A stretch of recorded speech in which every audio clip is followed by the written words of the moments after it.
दोस्तों, आज हम लोग चर्चा करने वाले हैं जो अभी शासनादेश हुआ है। शासनादेश के क्रम में हम लोग अपने विद्यालयों में 11 से 17 अगस्त के बीच में आज़ादी का अमृत महोत्सव हर घर तिरंगा मनाने जा रहे हैं। उससे पहले हमें विद्यालयों में कुछ पूर्व तैयारियां करनी हैं। आप लोग उसके लिए तैयार भी होंगे, तैयारी कर भी चुके होंगे। अब बात ये उठती है कि उससे पहले हमको क्या तैयारी करनी होती है। ठीक उसी प्रकार से जब हम कोई ओकेजन, कोई त्यौहार सेलिब्रेट करते हैं तो उस त्यौहार को सेलिब्रेट करने से पहले, उसको मनाने से पहले जिस प्रकार से हम घरों की तैयारी करते हैं उसी प्रकार से हमें अपने विद्यालय की भी तैयारी करनी है और करनी चाहिए भी कि हमको कुछ अलग दिखाई पड़े। इसी क्रम में जो पूर्व तैयारी का है कि जैसे हम घरों को क्या करते हैं, पहले घर की रंगाई पुताई साफ सफाई, जैसे दिवाली का होता है अवसर होता है, होली का अवसर होता है, ईद या विभिन्न प्रकार के त्यौहार जो सेलिब्रेट किए जाते हैं उनमें जैसे घरों की वो करते हैं, ठीक उसी प्रकार से इसमें भी विद्यालयों में भी ऐसे होना है कि विद्यालय की रंगाई पुताई, परिसर की स्वच्छता और कहीं जाला ना लगा हो, कच्छों की रंगाई पुताई, इस तरीके से हम लोगों को उसकी तैयारी करनी है। एक चीज़ और कि इससे पहले पूर्व तैयारी करने के पहले जैसे घर में बैठ करके हम लोग सभी लोग योजना बनाते हैं कि त्यौहार में ये करना है, ये चीज़ बनेगी, ये ऐसे करना है, इनके कपड़े आएंगे, इनका ये करना है, कैसे क्या व्यवस्था करनी है जिससे हम त्यौहार को अच्छी तरीके से सेलिब्रेट कर पाए। विद्यालय प्रबंध समिति की बैठक इससे पहले आयोजित करनी है। इस बात को निश्चय कर लीजिए कि कैसे जो है वो हम लोग इस त्यौहार को मनाएंगे। प्रत्येक दिन किस प्रकार से क्या क्या ओकेजन होंगे, क्या क्या क्या आयोजित करेंगे, क्या चीज़ होनी चाहिए, क्या नहीं होनी चाहिए, इसकी विधिवत चर्चा पर चर्चा हो जाए। आज़ादी का महोत्सव है, हर घर तिरंगा है, यानी कि प्रत्येक घरों में हमें जो है तिरंगा फहराना है। और चूंकि सरकार की गाइडलाइन है, गाइडलाइन के अकॉर्डिंग हमें जो है प्रत्येक दिन हर घर में तिरंगा फहराना है। इसके लिए एसएमसी का भी दायित्व बनता है कि प्रत्येक लोगों को जागरूक करे, हमारे अभिभावकों को जागरूक करे। एसएमसी में ज़्यादा से ज़्यादा लोगों को, अभिभावकों को भी आमंत्रित करें बैठक में और उनको जागरूक करें कि हर घर पर तिरंगा लगे, फहराया जाए, जिससे लोगों के अंदर वो आज़ादी की भावना, वो जो लोगों के त्याग और बलिदान की भावना है, जिसके बलिदान के स्वरूप हम लोग जो है अपने आज़ादी का आज 75वां अमृत महोत्सव मना रहे हैं, तो उनके जो है कम से कम उनके अंदर से ये चीज़ें डेवलप होनी चाहिए, विकसित होनी चाहिए। तो इस तरह से हमको जो है एसएमसी की बैठक, पेरेंट टीचर पीटीएम की बैठक भी हम लोग करते हैं, पीटीएम की बैठक कर लेनी है। पीटीएम में भी इन सारी चीज़ों का उल्लेख कर ले कि हम सबका दायित्व बनता है कि हर घर में तिरंगा फहराया जाना है। तो हर घर तिरंगा फहराने का मतलब केवल तिरंगा फहराने से नहीं है, तिरंगा की जो गाइडलाइन है लोगों को वो भी बता दिया जाए, तिरंगे की महत्व को भी बताया जाए, उस बैठक में चर्चा की जाए। तिरंगा को पाने के लिए उसके प्रति कितना बलिदान, त्याग, समर्पण हमारे जो देशभक्तों ने किया है उनको भी उसमें चर्चा किया जाए। और सबको ये इसलिए प्रेरित किया जाए कि हर प्रत्येक घर में तिरंगा का उस दिन फहराया जाना है। और एक सप्ताह तक हम लोग आज़ादी का अमृत महोत्सव मना रहे हैं, तो एक प्रकार से दिखना चाहिए हर घर में कि जो है हम लोग आज़ादी को कैसे सेलिब्रेट कर रहे हैं। तो एक तरह से ये पीटीएम में इन सारी चीज़ों का उल्लेख हो जाना चाहिए। प्रार्थना सभा, अभी जैसे आप जानते हैं पूर्व तैयारी अगर हम किसी चीज़ की पहले से कोई वो नहीं करते हैं तो निश्चित रूप से वो हमारा विफल हो जाता है, कार्य योजना विफल हो जाती है। तो हमें 11 से 17 तक तो आज़ादी का अमृत महोत्सव कार्यक्रम के अकॉर्डिंग मनाना ही है, बट उससे पहले हमें बच्चों को तैयार करना है। बच्चों को प्रतिदिन प्रार्थना सभा में अपने देश के उन महापुरुषों को, उन बलिदानियों को, उन जो है देशभक्तों के बारे में बताना है जिनकी वजह से आज हम इस आज़ादी को महसूस कर रहे हैं, इस आज़ादी के अमृत महोत्सव को मना रहे हैं। तो प्रतिदिन प्रार्थना सभा में इस बात की चर्चा की जाए।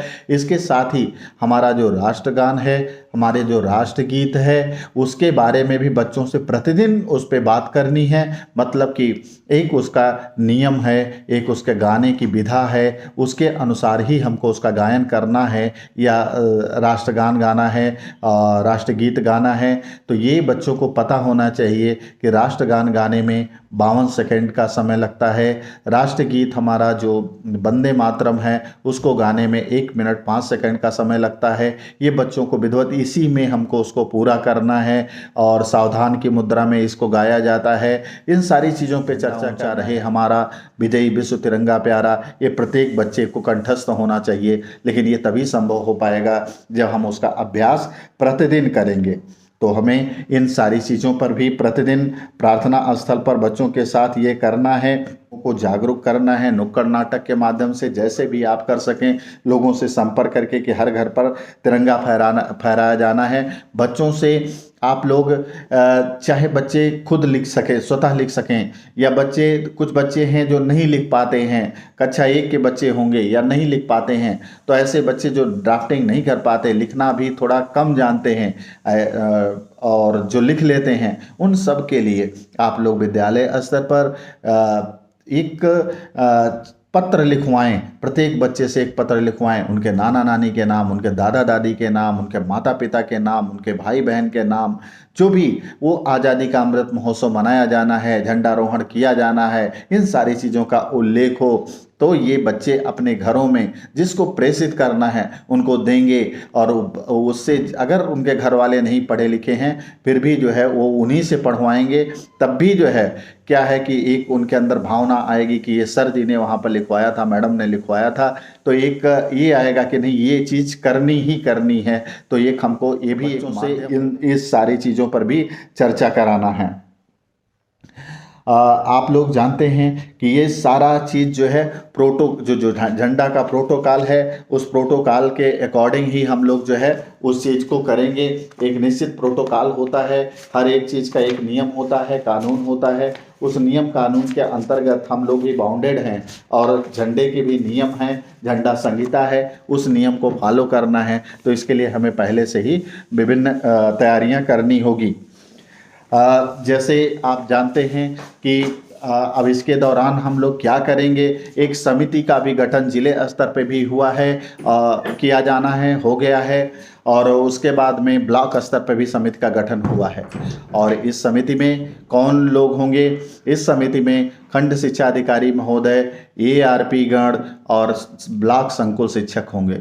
इनका दायित्व तो क्या होगा? इनका दायित्व तो ये होगा कि जो ARPs हैं वो अनुश्रवण करेंगे, वो इस बात को देखेंगे कि विद्यालयों में इन सारी चीज़ों को सेलिब्रेट किया जा रहा है या नहीं किया जा रहा है, या उसकी कार्य योजना में कहीं से कोई कमी है। खंड शिक्षा अधिकारी महोदय का भी यही दायित्व है।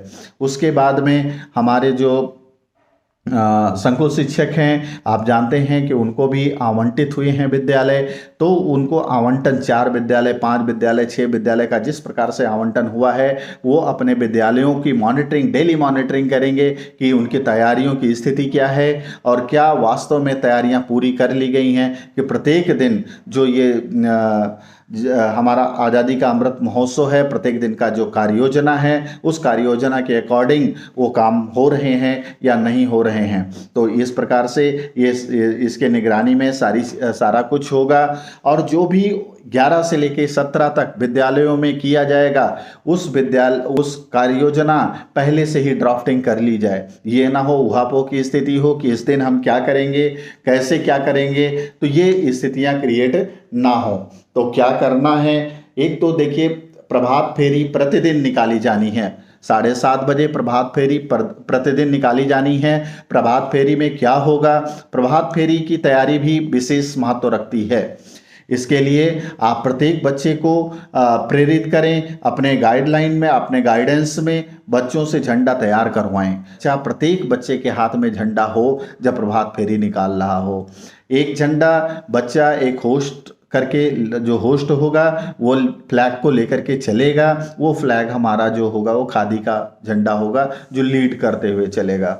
उसके बाद में अपने जो माइक हैं, जो आपके स्पीकर्स हैं, जो आपके जो है जिनसे आप ध्वनि विस्तारक यंत्र कह लें कि जिससे आप उसको बोलते हैं, माइक उसका उद्घोष करते हैं, बोलते हैं, उनमें उनको चार्ज कर लें प्रत्येक दिन इस चीज़ का वो हो। और इसमें आप जब चलेंगे, जब प्रभात फेरी निकालेंगे तो उस समय झंडा ऊंचा रहे हमारा, विजयी विश्व तिरंगा प्यारा, ये गीत तो होगा ही, साथ में राष्ट्रीय गीत और विभिन्न प्रकार के ऐसे गीत हों जिस मोहल्ले से, जिस गली से, जहाँ भी आपकी प्रभात फेरी निकले उसमें लोगों के अंदर इस प्रकार की ऊर्जा भर जाए कि लोग देशभक्ति से, देश प्रेम से ओतप्रोत हो जाएं और एक मैसेज हो। बीच बीच में आप मैसेज देते रहें माइक के माध्यम से कि प्रत्येक घर में इस दौरान झंडारोहण किया जाना है। तो आप लोग इस बात का भी, प्रभात फेरी प्रतिदिन निकाली जानी है, इस दौरान तो इस प्रभात फेरी की तैयारी कर लेनी है। और उसके बाद प्रतिदिन की कार्य योजना है, जैसे चित्रकला, poster, rangoli, Alpana, fancy dress प्रतियोगिता, भाषा, निबंध, वाद विवाद, खेलकूद, योगाभ्यास, एकांकी, नाटक, देशभक्ति गीत, बाल विवाह, दहेज प्रथा, नारी सम्मान, बालिका शिक्षा, मातृ दिवस, इस तरह से आप लोग विभिन्न कार्यक्रम कर सकते हैं। मतलब करना है तो कर सकते हैं, बट ये ना हो कि आज हम क्या करेंगे, इसकी प्लानिंग करनी पड़ेगी आपको। प्रत्येक दिन डिवाइड कर लीजिए कि आज 11 तारीख को हमको क्या करना है, 12 को क्या क्या करना है, 13 को क्या होगा, 14 को क्या होगा, 15 को क्या होगा, 16 को क्या होगा, 17 को क्या होगा, ये सारी चीज़ें। और एक लीडर डिसाइड कर लेना है। लीडर डिसाइड करने का मतलब कि एक अतिथि डिसाइड कर लेना है। आज खंड शिक्षा अधिकारी अगर हमारे यहाँ के अतिथि होंगे, आज एआरपी अतिथि होंगे, तो कल जो है उसकी कार्य योजना में हमारे एसएमसी अध्यक्ष होंगे, या किसी के यहाँ जिला पंचायत सदस्य हैं वो हो जाएंगे, ब्लॉक प्रमुख जी हो जाएंगे, अगर माननीय विधायक जी का समय मिल जाता तो विधायक जी हो जाएंगे। तो एक एक दिन एक एक को महत्व देना है, और एक दिन अपने मातृ समूह के लिए भी रखना है कि जो हमारी महिलाएं हैं, महिला अभिभावक समूह है, उनका भी लीडरशिप एक दिन के लिए हो, और प्रत्येक दिन का कार्यक्रम भी डिसाइड हो। प्रत्येक दिन झंडारोहण भी होना है, ये भी आपको जानकारी होनी चाहिए। प्रत्येक दिन झंडारोहण भी होना है, और झंडारोहण होता है जब हम कोई सेलिब्रेट करते हैं त्यौहार या जो भी मनाते हैं, तो आपको ध्यान ये रखना जब हम कोई कार्यक्रम करते हैं, बर्थडे पार्टी मनाते हैं या कुछ भी मनाते हैं, तो मैरिज एनिवर्सरी मनाते हैं, तो आप क्या करते यही है ना कि अगर कुछ इस प्रकार का ओकेजन कर रहे हो तो अलग दिखने के लिए उसमें कुछ मिठाई का वो हो, तो इसके लिए आप प्रत्येक दिन मिष्ठान का वितरण करें, मिष्ठान की व्यवस्था करें जब झंडारोहण हो। इसके लिए आप समुदाय से सहयोग ले सकते हैं, समुदाय के लोगों से कह सकते हैं, और उनसे जो भी सहयोग हो उसको प्राप्त कर सकते हैं। प्रत्येक दिन का मिष्ठान वितरण। इस दौरान हमारे एक बिल ला करके कुछ अमेंडमेंट कर लिया है कि इस दौरान जो है झंडा आप 24 घंटे फहरा सकते हैं। आप कर तो 24 आवर कर सकते हैं, बट मैं ये बोल रहा हूँ, इसलिए कह रहा हूँ कि अगर आप विद्यालयों में इस प्रकार से झंडा लगा हुआ रहने देंगे तो आप 24 आवर तो विद्यालय में नहीं रह रहे हैं।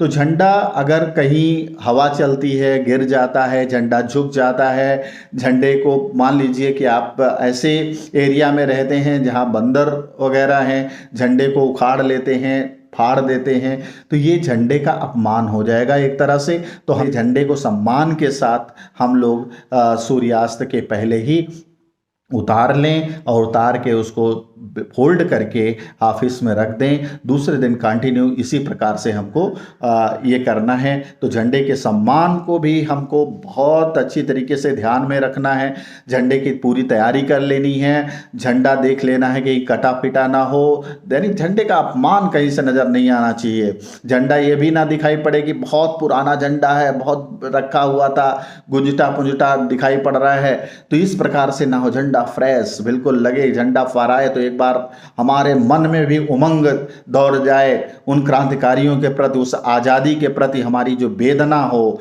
वो परिलक्षित होने लगे, ऑटोमेटिक दिखने लगे। तो इस प्रकार से झंडे का सम्मान हम लोगों को। एक चीज़ का ध्यान और रखेंगे इस दौरान, जो आप करेंगे उसका जो है फोटोग्राफिंग वीडियो क्लिप डेली का डेली बनाते रहेंगे। और क्यों? क्योंकि इसके बाद में लास्ट में ये जाकर के आपको पोर्टल पर महानिदेशक सर के पोर्टल पे जाकर के, पेड़ा पोर्टल पे जाकर के इस फोटोग्राफ को अपलोड किया जाएगा और जिले में 75 विद्यालय सेलेक्ट करके जो जिन्होंने कार्यक्रम को बहुत विधिवत ढंग से मनाया होगा, या बहुत सभी ने मनाया होगा, मैं मानता हूँ सभी मनाएंगे, बट उसमें जो अच्छे बहुत अच्छे निकल करके आएंगे उनको पुरस्कृत करने की भी योजना है। तो आप लोग इनके प्रत्येक दिन का आप वो करेंगे। आपको ये भी कहा गया है कि आप विद्यालय को पताकाओं से, झालर से, जिस प्रकार से आप दीपावली में घरों को सजाते हैं उस प्रकार से विद्यालय को सजा सकते हैं। बट इसको सजाने के लिए अब ये आएगा कि झालर लगाएंगे, पैसा कहाँ से आएगा? माननीय महानिदेशक सर ने इसके लिए कहा है स्पष्ट रूप से कि अगर इस पे जो भी खर्चा आता है, जो वास्तविक खर्चा हो, उसको जो है विद्यालय प्रबंध समिति ये रिकमेंड कर सकती है कि वो जो है हमारे कंपोजिट ग्रांट से आहरित कर लिया जाए और वो खर्चा कर लिया जाए, और इस तरीके से हम विद्यालयों को अच्छी तरीके से सजा सकते हैं, संवार सकते हैं। तो बढ़िया सा ये भी आप लोग कर लेंगे। अगर तिरंगा पताका मिल जाए तो बहुत अच्छा होगा। तो इस तरीके से आप लोग बहुत अच्छी तरीके से विद्युत झालर और जैसे भी उसकी सजाया संवारा जा सकता है उस प्रकार से आप उसको कर सकते हैं। और ये एक शेड्यूल डिसाइड कर लीजिए कि किस दिन हमारा कौन मुख्य अतिथि होगा। ग्राम प्रधान जी होंगे, पंचायत सदस्य जी होंगे, एसएमसी अध्यक्ष जी होंगे, जिला पंचायत सदस्य होंगे, ब्लॉक प्रमुख जी होंगे, या माननीय विधायक जी होंगे, माननीय सांसद जी होंगे। जिसको जैसे भी टाइम मिलता है उस प्रकार से उसको शेड्यूल कर ले। तो इस प्रकार से इसका वो करना है, व्यापक प्रचार प्रसार करना है। इस पे मैंने बात कर ली। झंडा गीत पे मैंने आपको बता दिया कि झंडा गीत प्रत्येक बच्चे को कंठस्थ हो जाना चाहिए। प्रत्येक दिन जो प्रतियोगिता आयोजित की जानी है वो भी मैंने बात कर ली। और एक चीज़ महत्वपूर्ण और छूट रही है कि जैसे आप सेलिब्रेशन कोई करते हैं तो सेलिब्रेशन के लिए विशेष भी व्यवस्था होती है। ठीक उसी प्रकार से एमडीएम के अंतर्गत जो आपका मीनू होगा, मीनू के अनुसार खाना तो बनेगा, भोजन बनेगा, बच्चे उसको खाएंगे, बट उसके साथ कुछ चीज़ें जोड़ी गई हैं कि जैसे प्रत्येक दिन हलवा, खीर, बूंदी इत्यादि को कुछ मीठा, जिससे ये लगे कि हम स्पेशल कुछ सेलिब्रेट कर रहे हैं, तो इनको भी जोड़ लिया जाए और इनको भी प्रत्येक दिन उसकी व्यवस्था की जाए। तो ये सारी चीज़ें हम लोगों को करना है जिससे अच्छा से अच्छा हम जो है उसको सेलिब्रेशन कर पाएँ। इसी के साथ हम लोग इस तरह से हम लोग आज़ादी का अमृत महोत्सव अपने विद्यालयों में मनाएंगे। इस विश्वास के साथ आप लोगों से मैं यही प्रार्थना करता हूँ, यही आप विद्यालयों में बहुत अच्छा करने वाले हैं और इसी प्रकार से सेलिब्रेट करने वाले हैं। आपको बहुत ज़्यादा इसमें ये नहीं है कि मैं कुछ बता रहा हूँ या कोई गाइड कर रहा हूँ, लेकिन बहुत सारी चीज़ें होती हैं कि हम लोग प्लान करते हैं लेकिन बहुत सारी चीज़ें छूट जाती हैं। तो ये चीज़ें ना आएँ, इसलिए मैं आप लोगों से चर्चा कर रहा हूँ। बाकी आप लोग सभी समझदार हैं, अच्छे से सेलिब्रेट करेंगे इस उम्मीद के साथ। जय हिंद, जय भारत।